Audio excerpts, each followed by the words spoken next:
মায়ের গর্ভের ভেতরটা ছিল আমার ছোট্ট পৃথিবী, অন্ধকার কিন্তু নিরাপদ।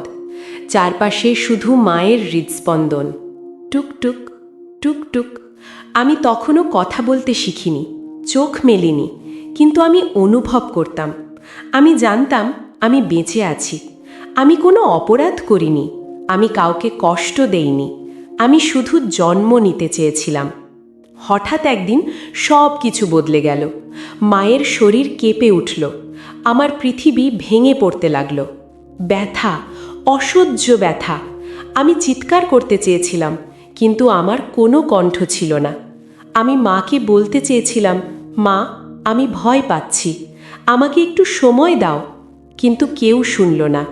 আমাকে বের করে আনা হলো, জীবন হিসেবে নয়, একটি সমস্যা হিসেবে।